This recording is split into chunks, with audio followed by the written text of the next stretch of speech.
If you are looking for a way to transform your images to really make them stand out, one of the methods is to composite. And sometimes you don't have the time to go out and photograph all the bits and pieces that you want. So that's where Adobe Stock comes into play. Adobe Stock is a powerful tool to be able to grab whatever you need and to put it together in your composite. And I want to show you how you can use it and the best methods for integrating it in Photoshop, and a few little tricks on how you can find what you're after.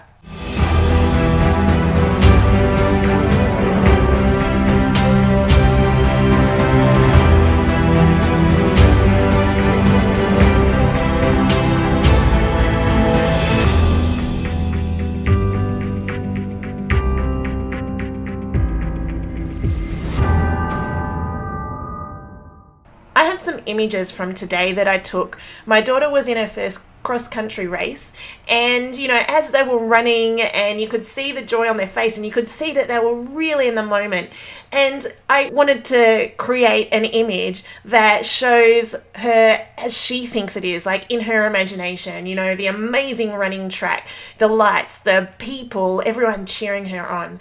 So the first thing that I need to do is start looking for running race images, and it's very easy to do on Adobe Stock. Basically, if you just type in racing and then see what comes up, there's a bunch of different options that will actually show up.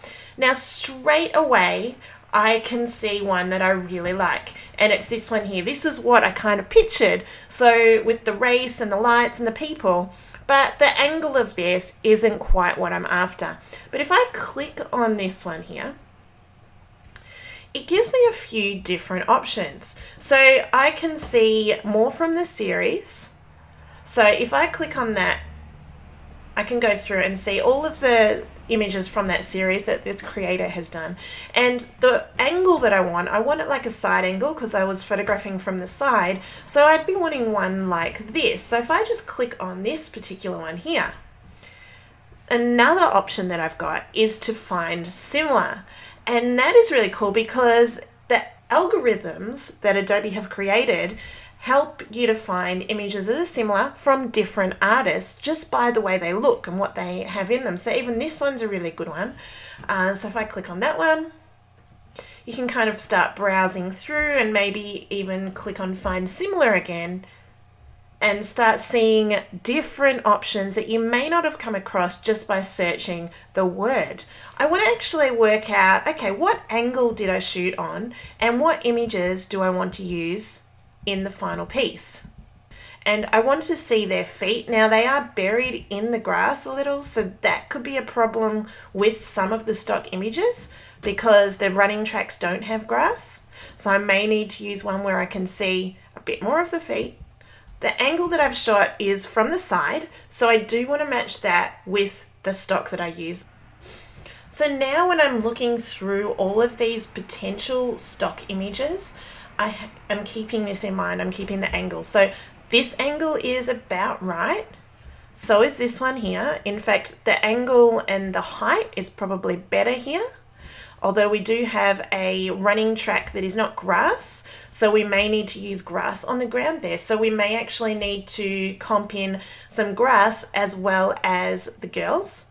So this is where you can go through and you can actually add to a library. You can click up and choose different libraries that you've already set up. You can add a library. I've already set up a library that is called Racing. So all I need to do is click on this button here, and that will take it into my preview library, which is in Photoshop.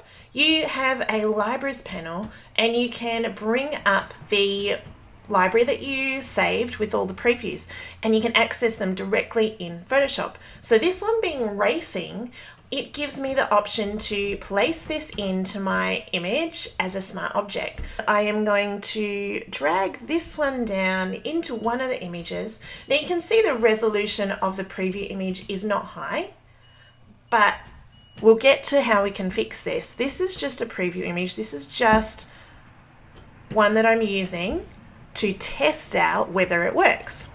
So I'll double click that and I'll bring the girls on top there. So I've got all of my images here. And I think the one that I really like of Jaslyn is this one here. So I'm going to drag that on top as well. I'll hide the one below. Now, very quickly, I am going to use the quick selection tool. And this is just to trial it out. I'm going to do a very quick selection of Jaslyn. We will add a mask. And now we can see, okay, does the angle work? Can we place her in this scene? Is it realistic? Well, it is, except for the grass on the ground and the lighting that we will need to adjust. But if we look at the angle and we look at where she's running, that all works quite well. So I'm pretty happy with that. Now, when I decide on an image, you can actually license it. And that is an awesome thing about working with Adobe Stock as opposed to other stock, because you can then go, okay, this particular stock here, this track, I want to right click it and I want to go up into here and you'll see license image. If you have a subscription to Adobe Stock and you click on license image, that will use up one of your credits. Now I'm going to do that now because I'm very happy with this scene. I think it really tells the story. Click.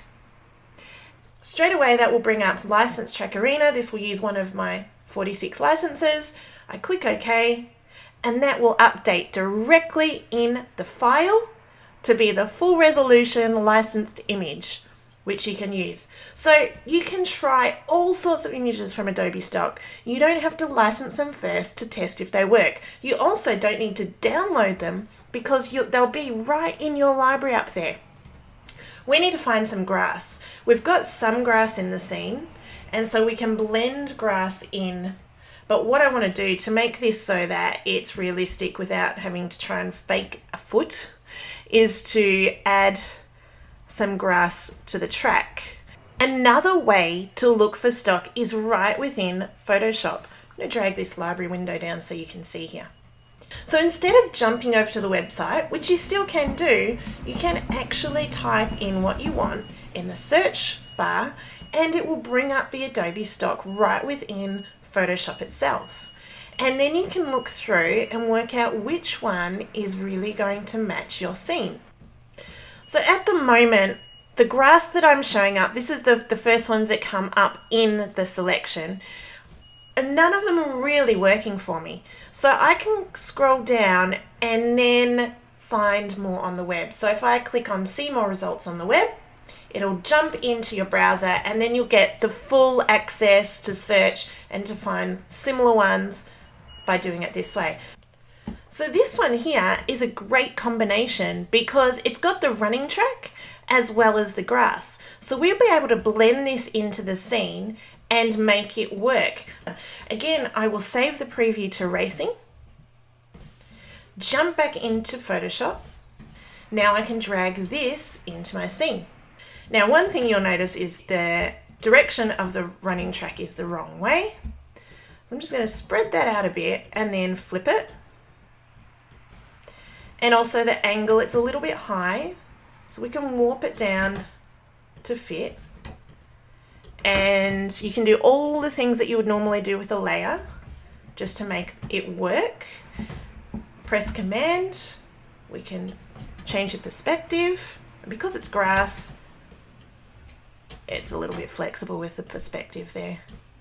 Now we've got the Adobe Stock there. It's still not licensed, and I'm going to leave it like that for a little bit because we do want to make sure this is going to work.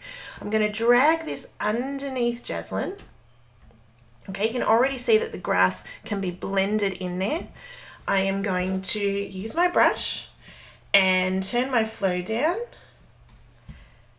and just sort of work around this so that the grass shows through and the line. So if you click Shift, Shift, then you get the line, Shift, Shift. Make sure we keep her there. Shift, Shift. We want to still make it look like there's some long grass there. But we can do all this even before we license it. And that's the amazing thing. When we think, yep, that is going to work as a stock image, we can play more with it, obviously, and make it look more realistic and work with the lighting and everything else that we need to do, which I'll do as a speed edit for you, so you don't need to wait for me to do that.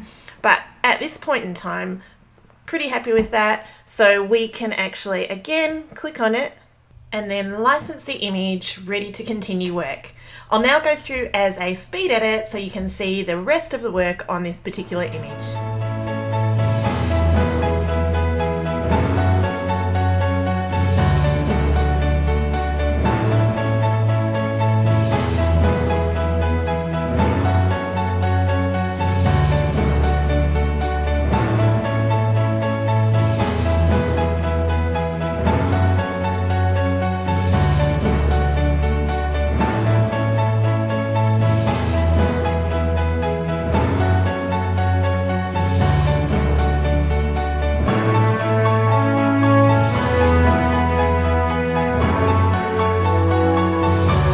That was a quick overview of what you can do with Adobe Stock. Taking an image and totally transforming it right within Photoshop. I really hope this helped you, and if you have any questions, I'd love to answer them. Please feel free to comment. Thanks everyone!